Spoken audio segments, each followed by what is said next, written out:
अपना अमीरुल मोमिनीन साहब फरमा देंगे मैं 5 लाख ओवरसीज पाकिस्तानी पकड़ के कान से ले आऊंगा, यहाँ को मुर्गा बना दूंगा, उनको पैसे ला। और वो टीटीपी खैबर पख्तूनख्वा में बंदे अगवा कर रही है, और वो खैबर पख्तूनख्वा के बिजनेसमैन अपना बिजनेस पंजाब शिफ्ट कर रहे हैं। हजूर आला खब और वो पाकिस्तान को ललकार रहा है कि भाई हम तुम्हें नई वेपन्स लेने देंगे, और तुमने क्यों लिया, क्यों अमेरिका को कह रहे हैं और पब्लिक स्टेटमेंट दे रहे हैं। एक खबर ये है कि सीनियर वजीर को किडनैप कर लिया गया गिलगित बिल्तिस्तान। सीनियर वजीर सर, टीटीपी स्वात के अंदर चिटें भेज रही है भत्ते के लिए। उन्होंने बदमाशी अपनी शुरू कर दी है, वो भत्ता रिसीव कर रहे हैं टीटीपी में। और वो आप वीडियो भूल चुके हैं जिसमें वो उन्होंने वो डीएसपी की टांग में गोली मारी थी और वो मेजर के हाथ पीछे बांध के बिठा के उन्होंने वीडियो बनाई थी। वो किस तरह डाइजेस्ट की गई है वो। क्रैकर्स न्यूज़ में आपका स्वागत है दोस्तों। जैसा कि आपने मीडिया क्लिप्स में देखा कि पाकिस्तान अपने ही पाले गए आतंकवादियों से अब बेहाल होता जा रहा है। इन्होंने अपने घर में सांप पाले थे, सोचा था पड़ोसी को डसेंगे, पर आज वही सांप इनके पूरे घर में टहल रहे हैं, इनके ही लोगों को काट रहे हैं, इनका भविष्य बर्बाद कर रहे हैं। लेकिन पाकिस्तान को अब भी समझ नहीं आई, अपनी गलतियां इनको कभी दिखाई नहीं देती। इनको हर बात पे भारत पर ब्लेम करना ही इनका समझ लीजिए कि इनकी प्रवृत्ति यही है कि इनको भारत पर ही ब्लेम करना है, इनको अपनी गलतियां नहीं देखनी है। और जो अपनी गलतियां नहीं देख सकता वो अपनी गलतियों को सुधारेगा कैसे। बस इनको दूसरों को ब्लेम करना है और इसी तरह बर्बाद होना है। इनको अपनी बर्बादी के लिए दूसरे की ज़रूरत ही नहीं है। इनकी सोच, इनका समाज, इनका नज़रिया, ये सब इनको तबाह करने के लिए काफ़ी हैं। नए काम के नहीं, पुराने काम इतनी जल्दी नहीं रुकते आरजू जी। आपने जो जिहाद 30-40 साल से चलाया है, इतने हजारों लोग मर गए हैं, पूरी जियाउल हक ने इस पूरी कौम को रेडिकलाइज कर दिया। 1979 से रेडिकलाइजेशन ऑफ पाकिस्तान शुरू हो गया, या उसके भी पहले। जब पाकिस्तान का रेडिकलाइजेशन शुरू हो गया, जब आप लोग ऑर्डिनेंस 20 लाए जिसमें आपने बोला कि जो अहमदिया हैं वो नॉन मुस्लिम है, राइट? जब आपने तंजीमें खड़ी करी अफगानिस्तान में जिहाद करने के लिए अंडर ऑपरेशन टोपैक, जब जो रेफ्यूजीज आए, जो अफगान रेफ्यूजी आए, उनके साथ ये तंजीमें मिली और उनको कश्मीर में डाला, तो आपको लड़ाई लड़ने के लिए आपको आरजूजी वो चाहिए था, आपको सिपाही चाहिए था लड़ाई। ये सिपाही यहीं से तो आए हैं, ये सिपाही जो पेशावर के रेफ्यूजी कैंप्स थे वहां से तो आए हैं सिपाही, ये जिन्होंने अफगान जिहाद में लड़ाई लड़ी थी उन्हीं को तो कश्मीर में डाला है। फिर ये पंजाब की तंजीमें शुरू हो गई। ये जैश मोहम्मद तो बहावलपुर की है आपके, वो थोड़ा ना नई दिल्ली में उसका हेडक्वार्टर है। लश्कर तैयबा मुरीद के की है, लाहौर से कितना है, मुश्किल से 45 मिनट का रास्ता है मुरीद के का, वो मुरीद के की है। तो आरजू जी, मेरा ये कहने का मतलब है आपसे कि Imran Khan is on record saying that हमारे यहाँ 40,000 टेररिस्ट आज भी हैं। आपने देखा होगा वीडियो इमरान खान का। जी जी बिल्कुल कहा है ना। आपने वो भी वीडियो देखा होगा, परवेज मुशर्रफ ने ये बोला है कि ओसामा बिन लादेन हमारा हीरो है और हाफिज सईद हमारा हीरो है और ये सब हमारे हीरो हैं।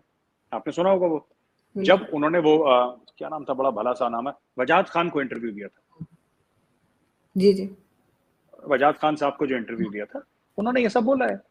तो इसमें गौरव आर्या ने क्या साजिश कर दी और भारत ने कौन सा झूठ बोला? आपके खुद लोग बोल रहे हैं, ऑन रिकॉर्ड बोल रहे हैं कि हमने टेररिस्ट को ट्रेन करा, हमने सरहद पार भेजा, हमने अटैक करा, हमने ये सब कराया। और आपके आम पाकिस्तानी नहीं, कोई न्यूज एंकर बोल दे तो मैं उसको वेटेज नहीं देता, क्योंकि न्यूज एंकर को तो वैसे ही बेचारे को क्या पता होगा, उसको तो जो बोल दिया, जो स्क्रिप्ट लिख के दे दी उसने पढ़ दिया टेलीप्रॉम्प्टर से। बात है कि आपके हेड ऑफ स्टेट बोल रहे हैं, आपके फॉर्मर प्रेसिडेंट बोल रहे हैं, आपके फॉर्मर आर्मी चीफ बोल रहे हैं। तो देखिए ना, बात यह है कि जब शेख रशीद ये कहता है कि हम हिंदुस्तान के ऊपर पाव किलो के बम मारेंगे और न्यूक्लियर वेपन मारेंगे, तो दुनिया हंसती नहीं है। पाकिस्तानियों को अच्छा लगता होगा मजाक सुन के। दुनिया कहती है कि Pakistan is an irresponsible nuclear state. फिर आप दूसरों को समझाते रहेंगे कि नहीं हमारी फौज ने तो नहीं करा और हमारे पॉलिटिशियंस। दुनिया ये डिफरेंस थोड़ा ना करती है। दुनिया कहती है कि पाकिस्तानी ओहदेदार ने, जो कि होम मिनिस्टर था पाकिस्तान का, उसने इंडिया पे न्यूक्लियर वॉर थ्रेटन करा है। तो इंडिया जाहिर सी बात है इसको जोरों शोरों से वर्ल्ड फोरम पे ले जाएगा और ले भी गया। तो ये बात तय है। देखिए आरजू जी, ये जो टेररिज्म हो रहा है ना पाकिस्तान की, अगर आप ये कह रही हैं तो मैं मान लेता हूं कि पाकिस्तान की आज की पॉलिसी है कि हमें टेररिज्म नहीं करनी कश्मीर पे। लेकिन मैं आपको वाज़े तौर पे एक बात बता दूं आरजू जी कि ये ना बटन नहीं है स्विच ऑन स्विच ऑफ, कि आपने जब स्विच ऑन करा था ना, उसको मोमेंटम में लाने के लिए 10-15 साल लग गए थे पूरे, उसको कहते हैं उरूज पे ले जाने के लिए। अब आप कहते हैं उसका डाउनफॉल है, उसका जवाल है, तो जवाल में भी कई साल लग जाएंगे बिफोर इट फिनिशेस। अचानक one day in the morning अपने बाजवा साहब कहते हैं कि चलो टेररिज्म नहीं चलेगी, फुल स्टॉप, बंद करो। ऐसा नहीं होता। पूरी नस्लें रेडिकलाइज हो गई, पूरी नस्लों को, बच्चों को जिहाद का मतलब सिखाया। कश्मीरियों से नाता क्या, ला इलाहा इल्लल्लाह। आपने बोला कि जो कश्मीर की जिहाद में मरेगा वो जन्नत जाएगा। अब पाकिस्तान में हैं लाखों करोड़ों लोग जो जन्नत ढूंढ रहे हैं, तो कहाँ पे मिलेगी उनको जन्नत? या तो अफगानिस्तान में मिलेगी या कश्मीर में मिलेगी, तो ढूंढ रहे हैं यहाँ पे जन्नत। नहीं, आपकी बात से तो मैं बिल्कुल एग्री करूंगा। नहीं कर सकते, क्यों? बड़े उछल उछल के रेडिकलाइज तो करा था कि आओ बेटा जिहाद लड़ें। जब उनको जिहाद के लिए तैयार करते तो उसको ये भी तो एक बार बोल के देखो आप कि आओ बेटा जिहाद मत लड़ो। वो कह रहे हैं बड़ा मुश्किल है।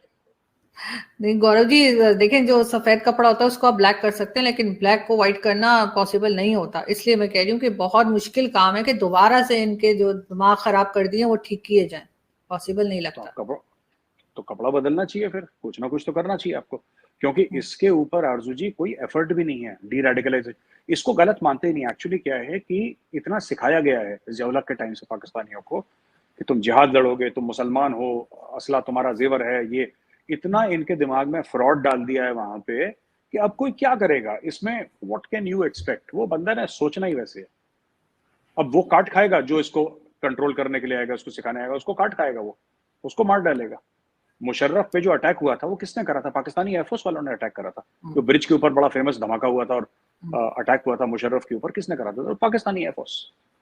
इट वाज नॉट कि हिंदुस्तान से हिंदू टेररिस्ट आ गए थे और यहूदी आ गए थे बम। ऐसा नहीं है। पाकिस्तानी मुसलमानों ने, जो कि पाकिस्तानी अफवाज, Pakistani armed forces, Pakistani air force के मेंबर्स थे, सर्विंग मेंबर्स, उन्होंने साजिश के तहत अपने ही आर्मी चीफ और अपने ही प्रेसिडेंट को जान से मारने की कोशिश करी। ये स्टोरी है सच। बिल्कुल सही। पाकिस्तान के उस समय जो स्ट्रेटेजिक आपके जो लोग थे, जो पॉलिसी आपकी फ्रेम कर रहे थे स्ट्रेटेजिक, क्या उनको रियलाइज नहीं हुआ था कि एक दिन अमेरिका चला जाएगा और ये जो जिहादी पाले ये अमेरिका अपने साथ थोड़ा ना लेकर जाएगा? सही कह रहे हैं। जब हम चाट खाते हैं ना चीमा साहब, जो चाट जब आप पाकिस्तान में भी खाते हैं, रिवाज होगा चाट खाने का, तो दोना होता है ना, जो पत्ता होता है उसका, जिस पत्ते में चाट मिलती है, उसको घर पे लेके थोड़ा ना आते हैं। वो दोना तो वहीं पे फेंक के जाते हैं।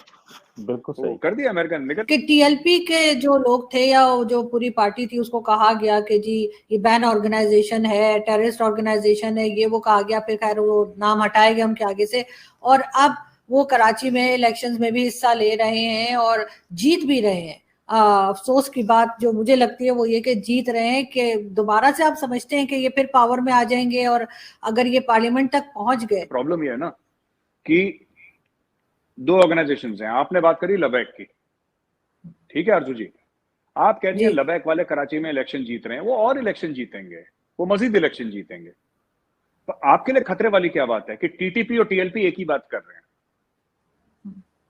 काफी हद तक टीएलपी और टीटीपी का एजेंडा मिलता है।